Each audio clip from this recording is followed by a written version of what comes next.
একটু অন্যরকম ভিডিও নিয়ে এলাম। আমাকে অনেকে ফোন করছে যে স্যার আমি এই নাম্বার পেয়েছি, ইন্টারভিউর জন্য প্রস্তুতি নেব কি নেব না। মানে অনেকে কিন্তু এখন কনফিউজ, ইন্টারভিউ প্রস্তুতি নেবে কি নেবে না, এক নাম্বার। দু নাম্বার, আপনাদের কিন্তু সামনে এখন 5টা এক্সাম চলে এসছে, যার জন্য আমরা বুঝতে পারছি না কোনটাকে আগে করব কোনটাকে পরে করব। কি, এক নাম্বার হচ্ছে এখন সামনে আছে এসএলএসটি ইন্টারভিউ, 2 নাম্বার আছে CD group exam, 3 number upper primary, 4 number Bihar set, 5 number net set December হবে, 6 নাম্বার পিএসসি, একসাথে 6টা। ঠিক আছে। এরপর অনেক স্টুডেন্ট কনফিউজ যে কোন জিনিসটা আগে পড়বো কোনটা করব, ইন্টারভিউ দেবো কি দেবো ইত্যাদি। চলুন প্রথমে আমরা চলে আসি ইন্টারভিউর জন্য আপনারা পড়বেন কি পড়বেন না। আচ্ছা, আমি মোটামুটি আমাকে ফোন করে যা দেখতে পাচ্ছি, কেউ বলছে স্যার আমি 52 পেয়েছি, কেউ বলছে স্যার আমি 50 পেয়েছি, কেউ 48, মানে 48 থেকে 55, কেউ 56, কেউ 57 এরকম নাম্বার পেয়েছে বলছে। এবং আমাকে একটাই কোশ্চেন করছে, স্যার আমরা ইন্টারভিউর জন্য প্রস্তুতি নেব কি নেব না। এবার দেখুন 25 তারিখে আপনাদের ফাইনাল রেজাল্ট দেবে 9, 10-এর। তাহলে 25 তারিখের পর মোটামুটি আপনারা ফাইনাল বুঝতে পারবেন কে কে ইন্টারভিউ ডাক পাচ্ছেন। আজকে তারিখ কত? 20। এরপরে এবারে যেটা আমার মনে হয়েছে কাট অফ একটু নামলেও নামতে পারে। ঠিক আছে। এরপর আমি ধরে নিচ্ছি তর্কের খাতিরে দেখা গেল হয়তো একটা স্টুডেন্ট আছে, সে কিন্তু এখন বুঝতে পারছে না ইন্টারভিউর জন্য প্রস্তুতি নেব কি নেব না। ঠিক আছে। আজকে ক তারিখ? 20 তারিখ। ও কিন্তু 25 তারিখ, মানে 5 দিন 6 দিন পর কিন্তু জানতে পারবে ও আদৌ ইন্টারভিউর জন্য যেতে পারবে কি পারবে না। এবার দেখুন, এবার আমার যুক্তি বলে ঠিক আছে ইন্টারভিউ দুটো পার্ট আছে, একটা হচ্ছে ডেমনস্ট্রেশন পার্ট এবং একটা হচ্ছে ভাইভা।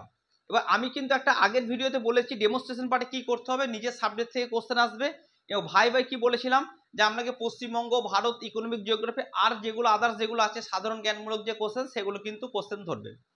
এবার তর্কের খাতিরে ধরে নিলাম যে একটা স্টুডেন্ট আজকে 20 তারিখ, সে ভাবলো, ঠিক আছে, সে ভাবলো যে আমি ইন্টারভিউর জন্য প্রস্তুতি নেবো। আমার মনে হয় প্রত্যেককে যারা 50, 48, 52, 51 পেয়েছেন তারা ইন্টারভিউর জন্য প্রস্তুতি নিন। ঠিক আছে।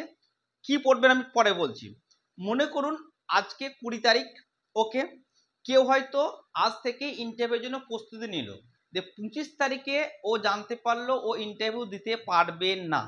তাহলে এই যে 6 দিনও পড়লো, ওর কি হবে? মন খারাপ হবে, ইন্টারভিউ নাম থাকবে না, ওর জন্য কিন্তু মন খারাপ হবে। কিন্তু ওর, ও যে পড়াশোনাটা করলো ওর কি বিশাল কিছু ক্ষতি হবে? আমার মনে হয় না কিন্তু বিশাল কিছু ক্ষতি হবে। এবার ধরুন একটা স্টুডেন্ট ভাবলো ঠিক আছে আমি 25 তারিখে আগে জানি ইন্টারভিউর নাম আছে কি নেই, তারপরে আমি ইন্টারভিউর জন্য প্রস্তুতি নেব। এবার দেখা গেলো সে 25 আজ থেকে কিন্তু পড়াশোনা স্টার্ট করলো না, ওকে, 25 তারিখেও জানতে পারলো ওর ইন্টারভিউর নাম আছে। তাহলে এই যে 6 দিন লস হয়ে গেল, এই ক্ষতিপূরণটা কে দিবে? আর এখন বুঝতেই পারছেন এক একদিন মানে বিশাল ব্যাপার। আচ্ছা, তাহলে বুদ্ধিমানের কাজ হচ্ছে এখন থেকে কিন্তু ইন্টারভিউর জন্য প্রস্তুতি নেওয়া। এবার আমরা বলবেন স্যার তাহলে কি পড়বো। আমি একটা কিন্তু অনেক চিন্তা ভাবনা করে দেখেছি, এমন কিছু জিনিস এই সময় পড়তে হবে যেটা যদি ইন্টারভিউ কেউ নাম না আসে পরবর্তীকালে তার হয়তো মন খারাপ হবে, কিন্তু সেই পড়াটা যাতে আগামী যে পরীক্ষাগুলো আসছে সেই পরীক্ষায় যেন কাজে লেগে যায়। তাহলে কি করতে হবে চলুন, এই মুহূর্তে যারা ইন্টারভিউ জন্য পড়বেন প্রত্যেককে ডেমোস্ট্রেশন পার্টটা পড়তে পারেন। ডেমোস্ট্রেশন মানে কি, নিজের যে সাবজেক্ট আছে সেই সাবজেক্ট যে কোনো ফেভারিট 4টে ইউনিটকে চয়েস করে তার মধ্যে যে টপিকগুলো সেগুলো পড়তে পারেন। কিংবা ভূগোলের ক্ষেত্রে যারা আছেন তারা ওয়েস্ট বেঙ্গল পশ্চিমবঙ্গের তথ্য পড়তে পারেন, কিংবা ইন্ডিয়ার যে তথ্যগুলো আছে বা ইকোনমিক জিওগ্রাফি যেগুলো আছে এই 3টে কিন্তু পড়তে পারেন। বাই চান্স মনে করুন তর্কের খাতিরে আপনি ইন্টারভিউ ডাক পেলেন না, কিন্তু পশ্চিমবঙ্গ বা ইন্ডিয়ার যে তথ্যগুলো আপনি পড়ছেন বা ডেমনস্ট্রেশনের জন্য যে তথ্যগুলো পড়ছেন পরবর্তীকালে সেই তথ্যগুলো কিন্তু আপার প্রাইমারিতে আপনার কাজে লেগে যাবে, সিডি গ্রুপে পশ্চিমবঙ্গ কাজে লেগে যাবে, আচ্ছা, কিংবা নেট সেটে কাজে লেগে যাবে, কিংবা পিএসসিতে কিন্তু কাজে লেগে যাবে। এই পড়াটা কিন্তু পুরো মাটি হবে না। তাই আমার মনে হয় এই মুহূর্তে সাবজেক্টিভ ডেমনস্ট্রেশনের উপর পড়ুন, কিংবা ইন্ডিয়া, ওয়েস্ট বেঙ্গল এবং ইকোনমিক জিওগ্রাফির আপনি ফোকাস করুন।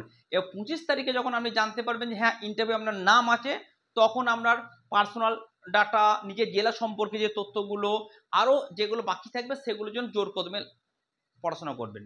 ওকে, এরপর চলুন, এরপর 2 নম্বর যে কোশ্চেনটা ছেলে মেয়েদের মধ্যে ঘোরাফেরা করছে, এতগুলো জিনিস আছে পরীক্ষা আছে, তাহলে আমরা কোনটা পড়বো আর কোনটা পড়বো না। আপনাদের সব থেকে বড় ভুল হচ্ছে যেটা আমার মনে হয়েছে, দেখুন ওয়েস্ট বেঙ্গল সরকার কিন্তু যে পরীক্ষাই নেবে ও কিন্তু 3 থেকে 4 মাস টাইম দেবে, তার বেশি কিন্তু আমরা টাইম পাবেন না। এবার আমার যেটা মনে হয়েছে, ওয়েস্ট বেঙ্গলের ম্যাক্সিমাম ছেলে মেয়ে কিন্তু স্বপ্ন হচ্ছে শিক্ষকতা করা, এবং তারা নিজের সাবজেক্টে কিন্তু খুব এক্সপার্ট, নিজের সাবজেক্টে খুব স্বচ্ছন্দ বোধ করে। আদার্স যে পরীক্ষাগুলো সেগুলো ভালো, কিন্তু তার থেকে স্বচ্ছন্দ বোধ করে নিজের সাবজেক্টটা। বা আমাদের যে ভুল হচ্ছে, আমরা কি করছেন, এই এসএলএসটি পরীক্ষা হলো, আমরা কিন্তু প্রচুর পড়ে দিলাম সাবজেক্ট, এরপরে যখন সিডি গ্রুপ হচ্ছে তখন সাবজেক্টটাকে টোটালি বন্ধ করে সিডি গ্রুপ ফোকাস করছেন। আবার যখন আপার প্রাইমারি হচ্ছে টোটাল সিডি গ্রুপকে বন্ধ করে আপার প্রাইমারি পরীক্ষা দিতে আরম্ভ করে দিচ্ছে, পড়াশোনা আরম্ভ করছেন। এইভাবে না করে আমার যেটা মনে হয়েছে, দেখুন পরবর্তীকালে যেহেতু পিএসসি আপার প্রাইমারি সাবজেক্ট হওয়ার কথা আছে, তাই আপনারা কি করবেন, টোটাল যতক্ষণ পড়বেন, ভালো করে শুনবেন এটা, টোটাল আপনারা যতক্ষণ পড়বেন তার 80% সময়, ঠিক আছে, তার 80% সময় কারেন্ট যে পরীক্ষাটা আসবে সেই বিষয় নিয়ে পড়াশোনা করুন, ঠিক আছে। আচ্ছা, তর্কের খাতিরে ধরে নিলাম আপনাদের 6 ঘন্টা পড়াশোনা করেন, 6 ঘন্টার মধ্যে আপনারা কি করবেন, 4 ঘন্টা দেখা গেল সামনে আমরা সি বা ডি গ্রুপ আছে, তাহলে 4 ঘন্টা আপনি সি বা ডি গ্রুপের জন্য পড়াশোনা করবেন। ওকে, পড়ে থাকলো 2 ঘন্টা, এই 2 ঘন্টার মধ্যে 20% সময় কি করবেন, 20% সময় কিন্তু আপনারা সাবজেক্টকে দিন। কেন আমি সাবজেক্টকে দিতে বলছি, 20% মানে 1 ঘন্টা সময় আমরা সাবজেক্ট এই কারণে পড়বেন, তার কারণ পরবর্তীকালে কিন্তু পিএসসি কিংবা আপার প্রাইমারি সাবজেক্টের কিন্তু পরীক্ষা হওয়ার সম্ভাবনা প্রবল। এবার আপনারা কি হচ্ছে, এখন থেকে সাবজেক্ট পড়ছেন না, আবার যখন অন্য পরীক্ষা হচ্ছে তখন সেই পরীক্ষায় কি হচ্ছে, নতুন করে সাবজেক্টকে শুরু করতে হচ্ছে। তাই আমরা যদি প্রত্যেক দিন বাড়িতে 1 ঘন্টা করে সাবজেক্ট পড়েন বা 20% সময় সাবজেক্টকে দেন, তাহলে কিন্তু আমরা খুব একটা ক্ষতি হবে না। আর 20% সময় আপনারা কি করবেন, ফিউচার যে আপকামিং যে এক্সামগুলো আসবে সেই জন্য ব্যয় করুন। তাহলে আমি কি বললাম, 80% সময় যেটা কারেন্ট এক্সাম সেটাকে ব্যয় করবেন, 20% নিজের সাবজেক্টকে পড়বেন, ঠিক আছে, আর 20% পরের যে ফিউচারে যে পরীক্ষাগুলো আসবে সেগুলো করবেন। এবার দেখা গেল যে কোনো স্টুডেন্ট ইন্টারভিউ চান্স পেয়ে গেল, প্লাস তার সি ডি গ্রুপ দুটোই কিন্তু একসাথে আছে, তখন সে কি করবেন, যদি ইন্টারভিউ পাস করা মানে আপনি চাকরি পেয়ে যাবেন, তাহলে টোটাল 80% সময়ের মধ্যে আপনি 60% সময় কিন্তু ইন্টারভিউ ব্যয় করুন, ঠিক আছে, আর 20% সময় কিন্তু আপনি সি আর ডি গ্রুপের জন্য ব্যয় করুন, ঠিক আছে, আর 20% সাবজেক্টের জন্য, আর 20% ফিউচার আপকামিং এক্সামের জন্য। মধ্য কথা কি, টোটাল যদি আপনি পার ডে 6 ঘন্টা পড়েন, ঠিক আছে, তাহলে 4 ঘন্টা যে কারেন্ট যে এক্সামটা থাকছে সেটার উপর ব্যয় করবেন, ঠিক আছে, 1 ঘন্টা নিজের সাবজেক্টকে পড়বেন, ঠিক আছে, আর 1 ঘন্টা আরও যে ভবিষ্যতে পরীক্ষাগুলো আসতে পারে সেগুলো আপনি কিন্তু পড়াশোনা করবেন। এবার তাহলে কেউ ইন্টারভিউ চান্স পেয়ে গেলেন, তখন সে 4 ঘন্টার মধ্যে 3 ঘন্টা পড়বেন ইন্টারভিউর জন্য, 1 ঘন্টা পড়বেন কি সি এবং ডি গ্রুপের জন্য। ওকে, এইভাবে কিন্তু আমরা একটা রুটিন তৈরি করে নিই যে এইভাবে আমাকে কিন্তু পড়তে হবে। আর একটা আমাদের যেটা ভুল হচ্ছে অনেক স্টুডেন্টদের, আমার যেটা মনে হয়েছে, দেখুন প্রত্যেকটা জিনিস কিন্তু কমপ্লিট করার জন্য একটা নির্দিষ্ট সময় লাগবে। যেমন মাংস রান্না করতে মিনিমাম কিন্তু 1 ঘন্টা লাগবে, 50 মিনিট থেকে 1 ঘন্টা লাগবে। এবার আমি যদি আপনাকে বলি যে আমাকে 10 মিনিটে মাংস রান্না করে দাও, আপনারা পারবেন? অসম্ভব। চা করতে মিনিমাম 10 মিনিট লাগবে, আমি যদি বলি 1 মিনিটে চা করে দিন, পারবেন না? অসম্ভব। ডিম সেদ্ধ করতে মিনিমাম 5 মিনিট লাগবে, আমি বলি 1 মিনিটে আমাকে ডিম সেদ্ধ লাগবে, আমরা কি করতে পারবেন? পারবেন না। ঠিক সেরকম প্রত্যেকটা এক্সামের জন্য প্রিপারেশন জন্য একটা নির্দিষ্ট টাইম দেওয়া দরকার। এবার আপনাদের সমস্ত কি হচ্ছে, কোনো একটা স্টুডেন্ট কি হচ্ছে, যেহেতু ওয়েস্ট বেঙ্গলে কোনো পরীক্ষার নিশ্চয়তা নাই কখন কি হচ্ছে, কোনো একটা স্টুডেন্ট কি করছে, দেখা গেলো এসএলএসটি পড়ছে, পড়তে পড়তে দেখা গেলো 8 মাস পড়ছে, পরীক্ষা এসএলএসটি হচ্ছে না, সঙ্গে সঙ্গে সিডি গ্রুপ অ্যাড দিয়ে দিচ্ছে, সিডি গ্রুপ পড়ছে, সিডি গ্রুপ পরীক্ষা 3 মাসের মধ্যে পড়ে পরীক্ষা দিল, আবার দেখা গেলো হয়তো নেট দিয়ে দিচ্ছে, নেটে অ্যাডভার্টাইজমেন্ট দিচ্ছে, আবার নেটে চলে যাচ্ছে, এইভাবে কিন্তু এখান থেকে ওখানে, এখান থেকে এখানে যাচ্ছে, এই করতে করতে কিন্তু কোনো পরীক্ষায় সে কিন্তু ক্র্যাক করতে পারছে না। এর মেন সমস্যাগুলো কি জন্য হচ্ছে এবং তার সমাধান কি আমি বলে দিচ্ছি, চলুন দেখুন। দেখবেন প্রত্যেক জিনিসের আমরা নির্দিষ্ট সময় আছে, ঠিক সেরকম এসএলএসটি টোটাল সিলেবাস কমপ্লিট করতে 1 বছর বা 2 বছর লাগবে। দেখা গেলো সিডি গ্রুপে টোটাল সিলেবাস শেষ করতে 1 বছর লাগবে, তাহলে পিএসসি শেষ করতে দেখা গেলো 6 মাস লাগবে, নির্দিষ্ট সময় লাগবে। তাহলে আপনারা কি করবেন, আপনাদের লক্ষ্য হচ্ছে, প্রথম হচ্ছে দেখুন আপনি নিজের মনের সাথে কথা বলুন, যে কথা বলে আপনার কি যোগ্যতা, আপনি যোগ্যতা অনুযায়ী, আপনার যোগ্যতা অনুযায়ী সর্বোচ্চ যে চাকরি আপনি পেতে পারবেন সেই চাকরির নামটা লিখুন। আর সর্বনিম্ন যে চাকরিটা পাবেন, দেখুন আমি এখন বলে আমি আইপিএস অফিসার হবো, আমি হতে পারবো না? না, পারবো না। তাহলে আমরা খাতায় লিখবেন আপনার যে যোগ্যতা, সর্বোচ্চ যোগ্যতা আপনি কোন চাকরি পাবেন। আমি ধরে নিলাম আপনার যে সর্বোচ্চ যোগ্যতা আপনি হবেন, ডব্লিউবিসিএস অফিসার হবেন, ওকে। আর সর্বনিম্ন আপনার যোগ্যতা সেখানে আপনি সি বা ডি গ্রুপের কোনো চাকরি করবেন। তো সর্বোচ্চ যোগ্যতায় কি হলেন ডব্লিউবিসিএস অফিসার, আর সর্বনিম্ন যোগ্যতা সি এবং ডি গ্রুপ, ওকে। এবার ওই যোগ্যতার মাঝামাঝি আপনি কোন কোন পরীক্ষাগুলো আপনার দ্বারা ক্র্যাক করতে পারবেন সেটা লিস্ট তৈরি করুন। দেখা গেলো হয়তো আপনি লিস্ট তৈরি করলেন আপনার দ্বারা এসএলএসটি ক্র্যাক করা যাবে, 2 নাম্বার দেখা গেলো সি ডি গ্রুপ আপনি ক্র্যাক করতে পারবেন, 3 নাম্বার ব্যাংক ক্র্যাক করতে পারবেন, 4 নাম্বার ডব্লিউবিসিএস ক্র্যাক করতে পারবেন। এই 4টে লিখলেন। এবার আপনার প্রথম লক্ষ্য হবে এসএলএসটি, দেখা গেলো আপনি পড়ছেন এসএলএসটি তর্কের খাতে ধরে নিলাম 1 বছরের টোটাল সিলেবাস কমপ্লিট করতে হবে। আপনি একটা ভালো স্যার বা ম্যাডামের কাছে 1 বছর খুব সুন্দর করে প্রত্যেকটা কনসেপ্ট বুঝে নিন এবং খাতায় নোট করে নিন, প্রত্যেকটা জিনিস পুঙ্খানুপুঙ্খভাবে পুরো 1 বছর নোট করে রেখে দিন। মানে আমরা যতদিন লাগবে, আমি ধরলাম 1 বছর, এর টোটাল এসএলএসটি যখন আমরা মনে হবে কমপ্লিট হয়ে গেছে, তখন যদি 1 বছরের মধ্যে পরীক্ষা না হয় তখন এসএলএসটি পড়া আপনি বন্ধ করে দিন, খাতা থাকলো পড়া বন্ধ, ঠিক আছে। এরপর তখন আমি আবার সিডি গ্রুপে কোনো একটা ভালো স্যার ম্যাডামের কাছে যান, সিডি গ্রুপ ঠিক ওইভাবে কিন্তু আমি টোটালি কিন্তু সুন্দর করে নোট তৈরি করুন এবং কনসেপ্ট বুঝে নিন। এবং অবশ্যই যখন সি এবং ডি গ্রুপ আপনি প্রিপারেশন নেবেন তখন কিন্তু এসএলএসটির জন্য পার ডে 1 ঘন্টা আপনাকে ব্যয় করতে হবে, না হলে ভুলে যাবেন।